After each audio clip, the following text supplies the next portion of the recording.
with all of my heart and all my soul. With all Amen. my soul. I love you. I love to worship with all of my heart, with all of my, sama katakan dengan segenap jiwaku. Oh, I love you. I love to worship you. Haleluya. Berikan kemuliaan sorak-sorai lebih lagi. Haleluya. Haleluya. Tuhan, kami mau terus menyembah nama-Mu. Dan kami pada hari ini telah menyembah dan memuji nama-Mu Tuhan. Dengan segenap hati kami, dengan segenap jiwa kami. Biarlah penyembahan, pujian yang kami naikkan Tuhan, itu menjadi dupa harum di hadapan. Pada hari ini, biarlah Roh-Mu menjamah setiap anak-anak-Mu yang hadir pada hari ini. Setiap keluarga, setiap orang yang hadir pada hari ini, di tempat ini maupun di rumah mereka masing-masing Tuhan. Kami percaya lawatan Tuhan tidak pernah berubah. Ketika kami sungguh-sungguh, sekalipun masalah, sekalipun beban berat, sekalipun penyakit yang menghadang kami untuk datang Tuhan. Tetapi ketika kami sungguh-sungguh, kami yakin dan percaya Engkau hadir. Kami yakin dan percaya kemuliaan-Mu kami rasakan pada hari ini Tuhan. Terima kasih, terima kasih, terima kasih banyak Bapak. Sementara hamba-Mu akan menyampaikan firman-Mu, Kau urapi hamba-Mu yang tidak ada apa-apanya ini Tuhan. Biarlah pengurapan-Mu turun daripada surga ke tempat ini. Mengurapi hamba-Mu. Biarlah Kau berbicara lewat bibir mulut hamba-Mu Tuhan. Sampaikan apa yang ingin Kau sampaikan kepada jemaat-jemaat-Mu di tempat ini. Agar kami lewat firman ini diberkati lebih lagi. Sehingga kami dapat menghasilkan buah yang manis, yang sedap. Untuk dinikmati orang-orang yang belum mengenal-Mu Tuhan. Sehingga lewat kami dapat memberitakan Injil-Mu. Di dalam nama Tuhan Yesus, kami siap untuk mendengarkan firman-Mu. Jemaat-jemaat-Mu yang hadir pada saat ini, di tempat ini maupun di rumah mereka masing-masing. Biarlah mereka dapat duduk diam, tenang untuk mendengarkan firman Tuhan. Sehingga mereka pulang membawa berkat yang luar biasa. Di dalam nama Tuhan Yesus, haleluya, sama-sama kita katakan amin. Silakan duduk semua Bapak Ibu. Haleluya.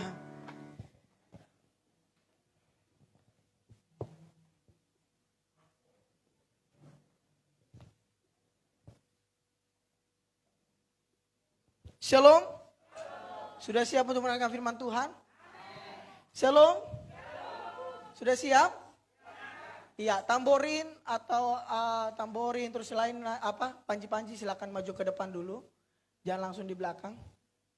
Ayo, tambori panji-panji yang gak ikut ibadah sekolah minggu silakan maju ke depan. Tidak ada tambori di tempat ini ya? Oke deh, baik. Oke, shalom. Shalom. Sudah rileks belum? Amin. Sudah rileks belum? Amin. Coba bangkit berdiri dulu semua. Iya, enak di atas ini Bapak Ibu bisa menyuruh Bapak Ibu bangkit, suruh duduk. Ayo bangkit semua, bangkit berdiri. Bangun dari tempat duduk kita, berdiri semua. Saya undang semuanya untuk bangkit berdiri. Kita sama-sama kita relaksin dulu. Tangan kita taruh depan begini. Ya, sama-sama goyangkan tangannya. Goyangkan. Masih ada yang belum goyang tangannya. Apa terlalu tegang? Udah, ke samping goyang lagi. Ke samping gini. Ya, oke. Sudah ya. Tangan sebelah kanan taruh seperti ini. Sebelah kiri. Sebelah kiri taruh seperti ini. Dan sebelah kanan kita taruh seperti ini. Oke, gini ya Bapak Ibu gini. Sebelah kiri. Kiri mana? Ayo kiri. Kiri mana? Kiri mana? Mana kiri? Mana kanan? Oke ya. Tangan kanan kita sentuh jari teman kita. Gini. Tangan kanan kita sentuh jari tangan sebelah teman kita gini. Semua harus sentuhan. Oke. Lebih dekat lagi. Yang sebelah kiri kanan, di sebelah sini lebih dekat lagi ke sini juga bisa. Ayo, sambung menyambung. Udah semua ya? Oke, kasih jarak sekitar 1 atau 2 sentimeter. Ya, kasih jarak dari telunjuk dari tangan kita, jangan sampai terkena. Gini. Gini ya, gini. Bapak Ibu perhatikan gini. Oke ya. Kalau saya bilang 3, tangkap jari telunjuk teman kita yang di sebelah. Jadi sebelah kiri kita untuk mencegah dari tangkapan, sebelah kanan kita untuk tangkap jari teman kita. Oke ya. Oke, 1, siap semua? Udah siap? Siap belum? 1, 2, belum. Sabar.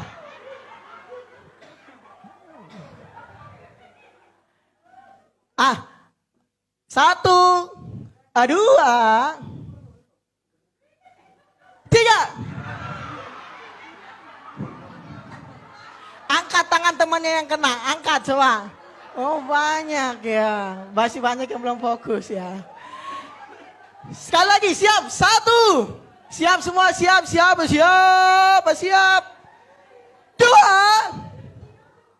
Sekali lagi, yang belakang belum siap. Yang depan belum siap, yang tengah-tengah masih belum siap. Hitungan ketiga, angka 3 saya sebutkan langsung ya. 3. Berikan kemuliaan Tuhan kita. Silakan duduk semuanya. Iya. Lihat kanan kiri, udah senyum belum dia? Udah senyum belum? Kalau belum senyum, tangkap lagi jarinya. Haleluya. Shalom. Ini baru mantap. Siap untuk menangkap firman Tuhan? Siap untuk menangkap firman Tuhan? Siap untuk menangkap firman Tuhan? Yang siap berikan kemuliaan Tuhan kita. Haleluya. Sama-sama katakan haleluya. Pakai nada haleluya. Masih gak pakai nada haleluya. Iya. Oke. Biar semuanya sama-sama fokus, sama-sama segar, amin. Oke, kita lanjut. 12 ciri-ciri kenapa orang pilihan gagal. Banyak orang yang bertanya sama saya, kenapa harus setiap saya khotbah harus 12 ciri-ciri. Kenapa harus ini yang dikhotbahin? Karena saya pengen mengajari Bapak Ibu, kita sama-sama belajar. Saya bukan menggurui, tapi kita sama-sama belajar. Bagaimana kita orang-orang pilihan Tuhan tidak gagal. Karena banyak saat-saat ini, orang pilihan Tuhan itu gagal. Ya kan, ada berapa banyak kan, 12 ciri-ciri orang pilihan gagal. Dari yang pertama sampai yang saat ini, yang kita pelajari pada hari ini adalah cinta uang. Cinta? Bukan cinta suami. Cinta? Iya. Suami cinta istri gak? Lebih cinta istri atau lebih cinta suami? Uang. Suami lebih cinta istri atau uang? Istrinya gini, istri. Oke, suami-suami, istri-istri, satu doang. Istri-istri lebih cinta suaminya atau uang? Jujur. Ini lebih cinta ya, lebih cinta berarti harus ada yang lebih cinta. Cinta suami atau cinta uang?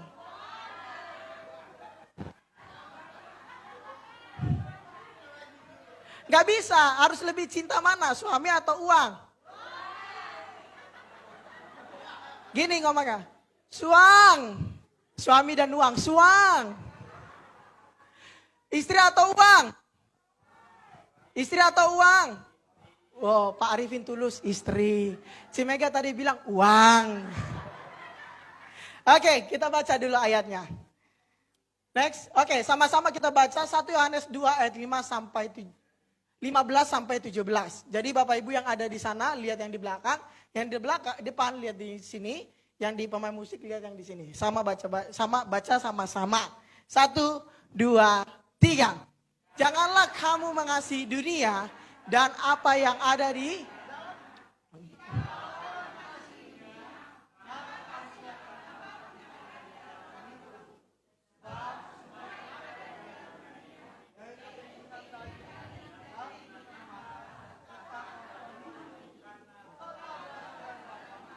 melainkan dari dan dunia ini sedang dengan kehinanya.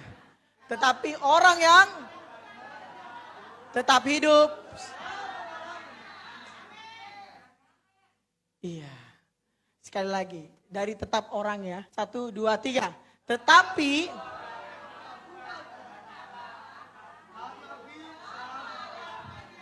sekali lagi ya, bareng-bareng semuanya kompak. 1, 2, 3. Tetapi orang yang melakukan, berikan kemuliaan Tuhan kita. Iya. Bapak Ibu kalau dengar firman Tuhan jangan tunggu dibilang berikan kemuliaan baru kita berikan. Ya. Ya. Ya. Sekali lagi. 1, 2, 3. Tetapi orang yang melakukan kehendak Allah tetap hidup. Tetap hidup. Amin. Firman Tuhan berkata seperti ini Bapak Ibu. Yaitu keinginan daging dan keinginan mata serta keangkuhan hidup bukanlah berasal dari Bapa. Tetapi dunia ini juga sedang lenyap akan keinginannya. Saat ini orang bisa kecewa karena uang. Orang bisa bahagia karena ya benar? Ya. Orang bisa beli mobil karena ya semua karena uang. Tetapi saya mau katakan dunia ini sedang menuju kelenyapan. Artinya dunia ini juga sudah akan habis pada waktunya. Dan kalau kita cuma pengen keinginan daging kita, keinginan mata kita, serta keangkuhan hidup kita, kita dapat gak? Dapat gak kehendak Allah untuk hidup selama-lamanya?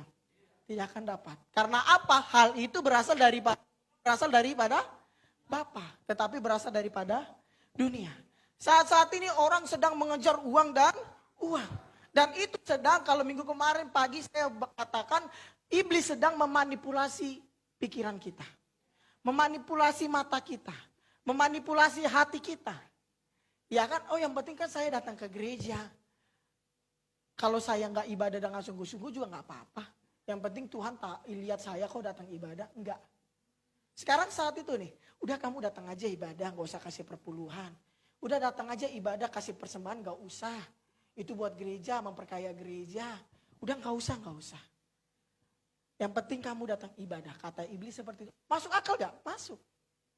Tetapi saat ini saya mau katakan keinginan daging dan keinginan mata itu. Bahkan serta keangkuhan hidup kita, kesombongan kita. Itu bukan berasal daripada Bapa, melainkan daripada dunia. Dan dunia akan lenyap. Katakan kanan kiri kamu mau lenyap atau tidak? Coba senggol kanan kiri. Kamu mau lenyap atau enggak? Tidak mau lenyap. Orang bisa kecewa karena uang. Orang bisa marah karena uang. Yang tadinya sebenarnya si Acel ini nggak ada urusan sama Pak Titus. Tapi karena ada orang datang ke si Acel dan ke si Joel untuk kasih uang. 1 juta. Kamu pukulin Pak Titus. Bisa gak? Bisa. Uang. Iya kan? Kenal gak dia? Gak kenal. Tapi karena uang. Betul? Karena uang orang bisa kecewa-kecewanya. Ada beberapa orang saya tanya anak-anak muda. Loh kenapa kamu terlalu putus asa sekali pacaran sama dia? Ya karena saya udah habis banyak sama dia. Habis banyak. Saya gak ngerti apa yang habis banyak. Yang penting dia bilang habis banyak. Dia tega. Setega-teganya lagu Roma Irama lebih tega dia. Ya kan? Karena apa? Karena uang. Anak muda yang di Alkitab dikatakan juallah seluruh hartamu. Enggak tahu sejumlah apa, sebanyak apa hartanya dia. Tapi Tuhan hanya suruh jual hartamu dan bagikan ke orang-orang miskin. Orang-orang yang enggak mampu, dia tidak menjual. Dia sedih. Tidak disebutkan berapa miliar hartanya dia, enggak. Tapi disuruh jual. Mungkin hanya punya motor, disuruh jual motormu. Jalan sama saya, uang motormu itu kasih ke orang. Dia sedih. Karena mungkin dia mengumpulkan harta itu dengan jerih payah. Yang artinya Tuhan bukan minta harta kita. Tuhan tidak pernah meminta uang kita, tapi dia meminta hati kita. Hidup tanpa ketulusan hati sama aja Katakan kanan kiri, kamu tulus gak? Kamu tulus. Suami-suami bilang istrinya, kamu tulus gak sih cinta sama aku? Apa? Istri-istri, Pak, kamu tulus gak sih sama aku? Tulus gak? Suami-suami, Tulus. istri-istri, anak-anak muda tulus gak cinta sama orang tuanya? Dicatat ya Bapak Ibu, katanya tulus. Oke, next coba saya mau ajarkan ada beberapa tokoh Alkitab yang mencintai uang. Yang pertama adalah Akhan. Han. AKHAN ya, Akhan ya, Akan atau Akan itu sama aja ya, sama aja itu. Akhan ini adalah suku dari Yehuda, orang Yehuda. Dia ini ada bersama-sama dengan bangsa Israel. Di Yosua 7 nanti Bapak Ibu bisa baca, saya nggak usah buka karena terlalu panjang. Itu dia bersama bangsa Israel untuk menyerang kota Yeriko.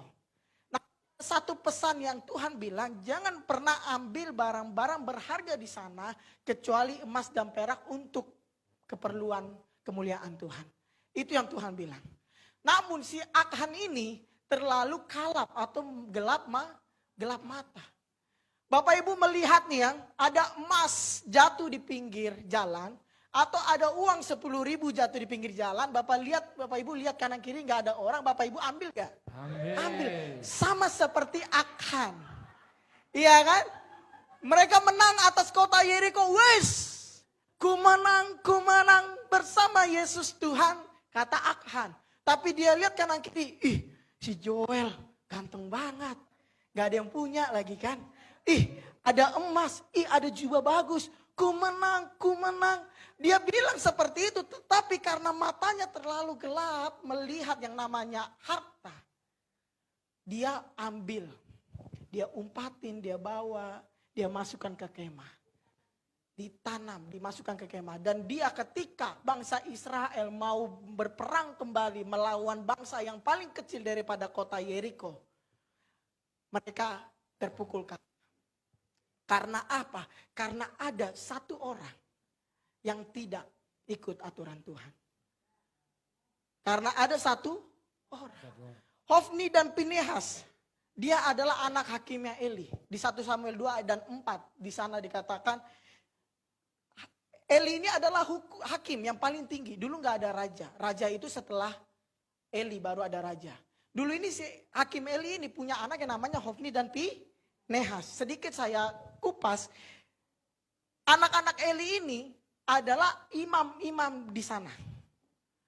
Berarti imam itu yang bertanggung jawab atas semua korban persembahan kepada Tuhan. Ketika orang memberikan korban persembahan kan dia ambil sedikit dagingnya, dia ambil sedikit uangnya, dia ambil sedikit padinya, dia ambil sedikit demi sedikit setiap orang yang datang untuk memberikan korban persembahan untuk Tuhan. Mungkin berpikirkan, Tuhan kan gak tahu, gak lihat, Tuhan kan gak ada di sini. Karena apa? Karena terkadang kita lebih takut dengan orang daripada dengan Tuhan. Saat kita berbuat dosa, lebih takut ketahuan orang atau ketahuan Tuhan? Jujur. Lebih takut ketahuan orang. Karena apa? Nama baik. Kalau Atsel mencuri, ataupun Joel mencuri, ataupun Febri, ataupun Matius mencuri uang saya, dan tiba-tiba orang lain tahu, dia malu gak? Malu. Tetapi kenapa ketika Tuhan sudah melihat pertindakan kita gak pernah malu sama Tuhan untuk melakukan dosa. Kita lebih takut ketahuan manusia daripada ketahuan Tuhan. Sama seperti anak-anaknya hakim Eli. Dia lebih takut kepada manusia daripada kepada Tuhan. Sehingga walaupun manusia yang ada memberikan korban persembahan, dia ambil sedikit-sedikit. Padahal Tuhan melihat. Sehingga apa? Ketika bangsa itu dikelilingi oleh orang Filistin, Hofni dan Pinehas mati terbunuh. Karena apa? Karena tidak takut akan Tuhan, cinta uang. Betul? Karena cinta uang. Jangan sampai Bapak Ibu hukuman Tuhan itu turun atas kita.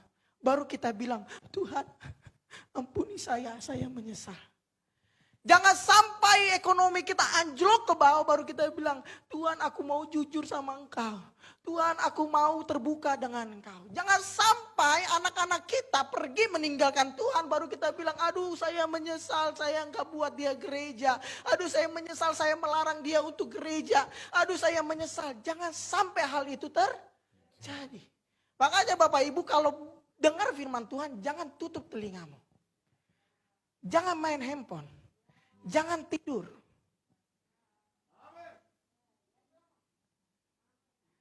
Yang di depan juga banyak yang tidur.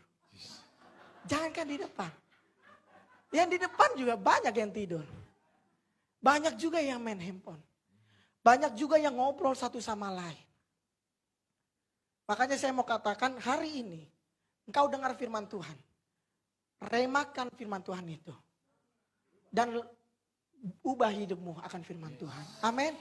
Jangan seperti Akhan dan Hofni dan Pinehas. Tidak ada lagi kesempatan bagi dia untuk bertobat.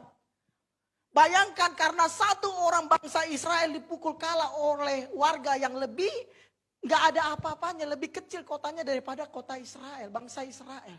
Karena apa? Karena Tuhan tidak suka. Jangan sampai, katakan kanan kiri, jangan sampai kamu dihukum dulu. Baru tobat. Saya gak mau kita menjadi orang Kristen yang cuma tahu berkat. Saya gak mau jadi orang Kristen yang cuma tahu kalau datang saya ke gereja pasti saya dikasih berkat. Pasti saya dikasih dipinjam uang. Pasti saya dikasih untuk minjem mobil. Saya pasti dikasih untuk ini, untuk itu. Jangan sampai kita menjadi orang Kristen yang seperti itu. Tapi milikilah karakter Kristus di dalam hidup. Amin. Amin. Saya yakin dan percaya keluargamu juga akan diberkati. Amin. Amin. Usahamu pasti diberkati. Amin. Kalau engkau bukan menjadi orang Kristen yang cuman taunya berkat dan berkat. Kita menjadi orang Kristen, Tuhan bilang pikul salib. Bukan Tuhan bilang tenang kamu akan ini. Enggak, Tuhan gak hanya bilang aku sertai kamu kona ayo jalan. Enggak. Tuhan kita bukan Tuhan yang sad boy ataupun orang laki-laki yang suka sedih. Aduh nak, sabar ya nak. Pasti aku akan lindungi. Aku juga dulu diludahi, ditusuk. Enggak. Tuhan bilang, aku akan bersamamu. Amin. Amin. Tugas kita apa? Bukan hanya mencari berkat. Tetapi memikul salibnya Tuhan. Katakan kanan kiri, ayo kita pikul salib Tuhan. Amin. Next. Kita baca sama-sama Ulangan 12 ayat 5 sampai yang ke-6. 1, 2, 3. Alamu dari segala sukumu di atas. Tempat itulah harus kamu cari dan kesanalah harus kamu pergi.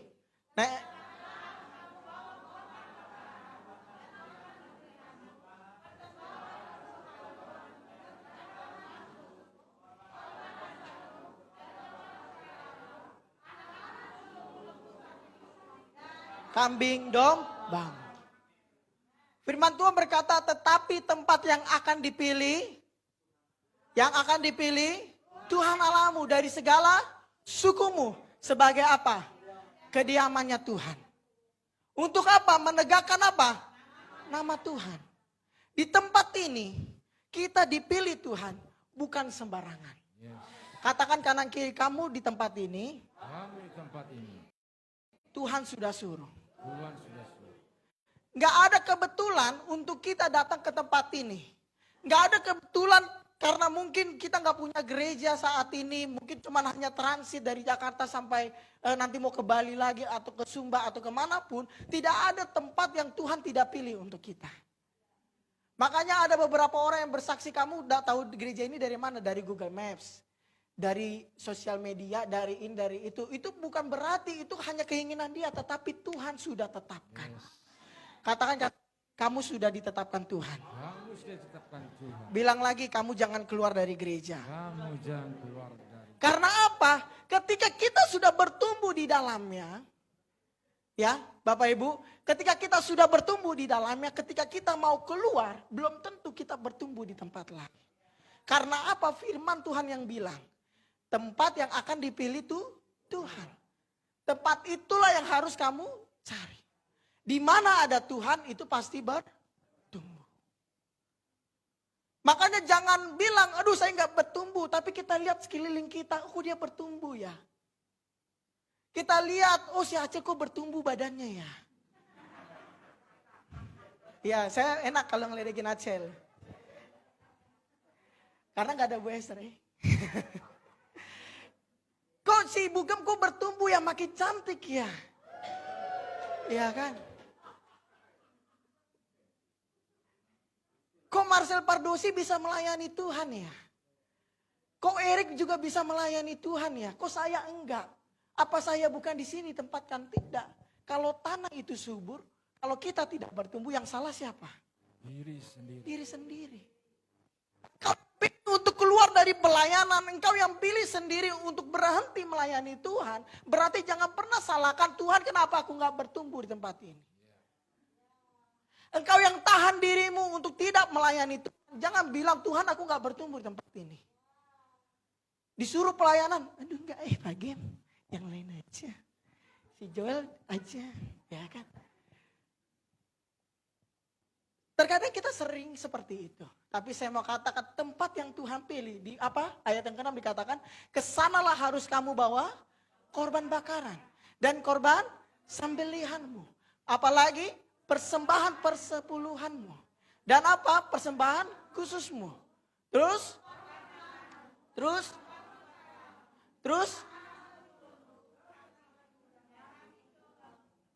Amin. Coba kita ingat-ingat kembali apa yang saya belum berikan kepada Tuhan.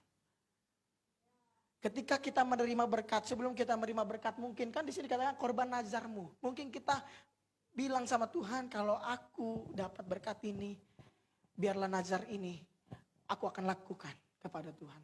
Tuhan, kalau aku ada berkat, aku janji akan membangun gereja. Aku janji akan membantu diakonia. Aku janji akan memberikan perpuluhan dengan jujur. Ketika kita ada berkat.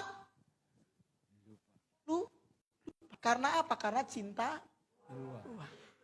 Seringkali juga kita dalam masalah seperti itu.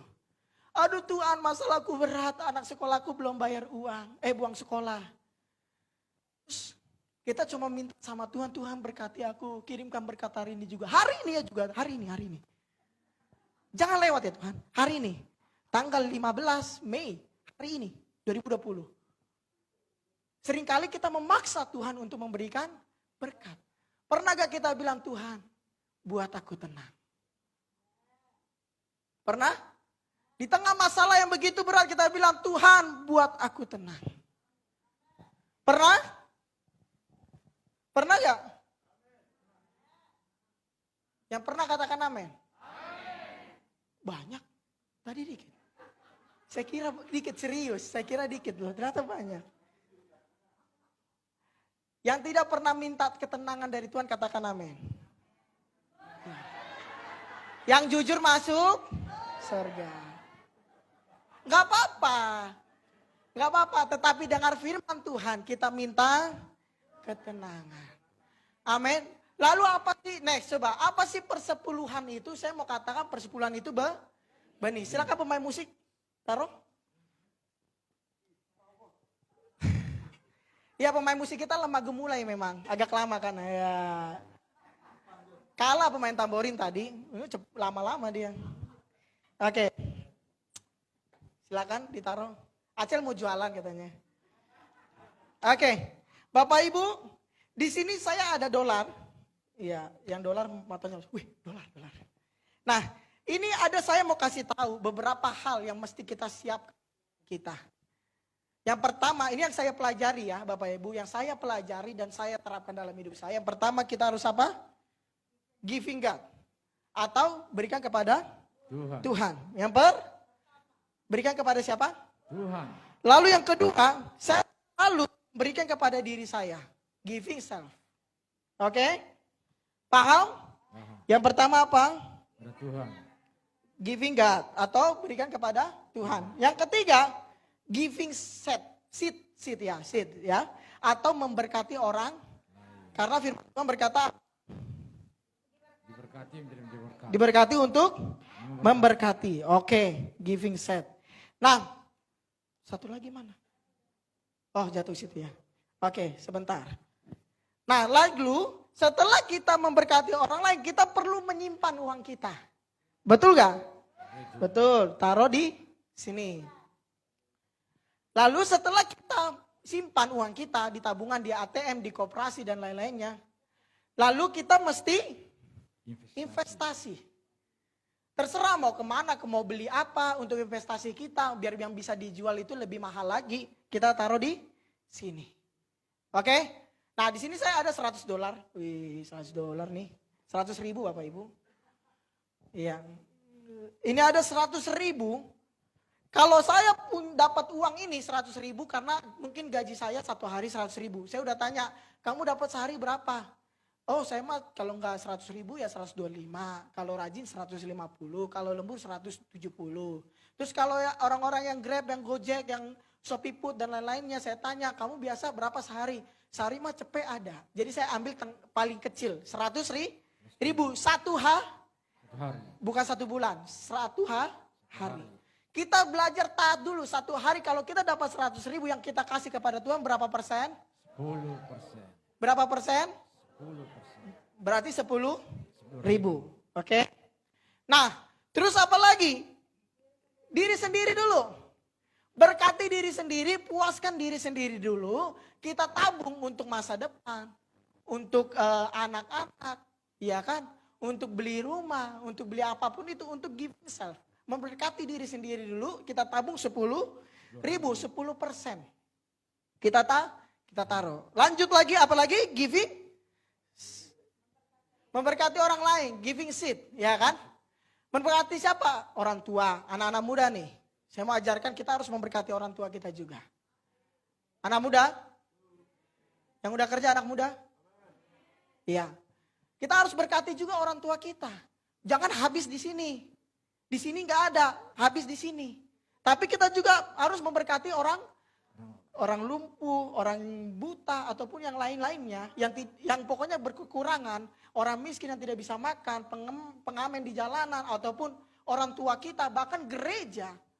Kita harus sisihkan 10%. 10% dari penghasilan kita berapa? Pakai kalkulator. Sekarang udah trendy, jangan terlalu kampungan ya. Harus memberkati orang lain, 10% tabung. Lalu apa? Simpan uang kita. 10%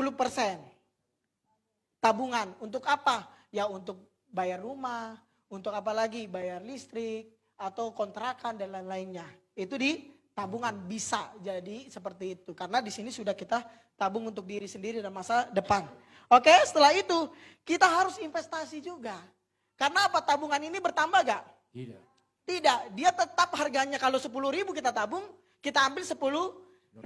Tapi kita cari tempat investasi yang bagus. Saya nggak mau promosiin aplikasi apa, aplikasi ini enggak.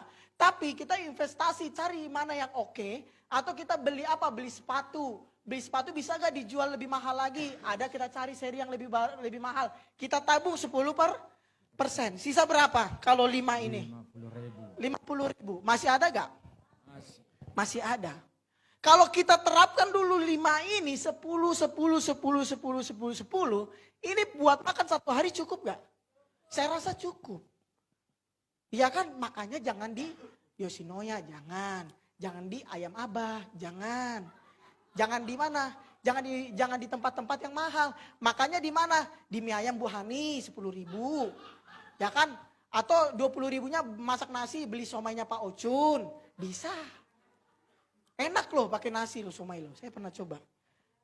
Artinya pintar-pintar kita untuk mengelola 50.000. Kita nggak usah pusing. Aduh, si Joel keren loh. Gue harus keren nih. Belum tentu Joel mikirin kita. Terkadang kita style mau tinggi biar orang lihat, belum tentu orang lain lihat. Oh saya harus punya rumah biar orang lain lihat, belum tentu orang perhatiin. Saya harus punya sneakers yang mahal supaya orang lain lihat, belum tentu orang lain lihat. Itu paling 15.000 ada di sana. Saya pernah beli sepatu, itu memang cukup mahal harganya. Terus Pak Gem bilang, 45.000-nya ini. Saya beliin juga Pak Gembala. Mendingan kau kasih uangnya sama aku. Karena terkadang banyak orang yang tidak memperhatikan kita. Yang memperhatikan kita siapa? Diri sendiri. Iblis, Bapak Ibu. Serius. Bilang kanan kiri, yang perhatiin kamu Perhatian kamu. bukan orang, Bukan orang. tapi iblis. Tapi iblis. Karena apa? Dia mau kita tidak dapat mengelola keuangan. Sehingga apa? Kita mau dipimpin oleh uang. Nah 50.000 lagi pegel ya. Duduk aja kalau pegel. 50.000 lagi saya mau deh. Taruh buat anak saya 10%. Istri saya 10% di gift. Atau enggak kita mau kasih ke orang tua saya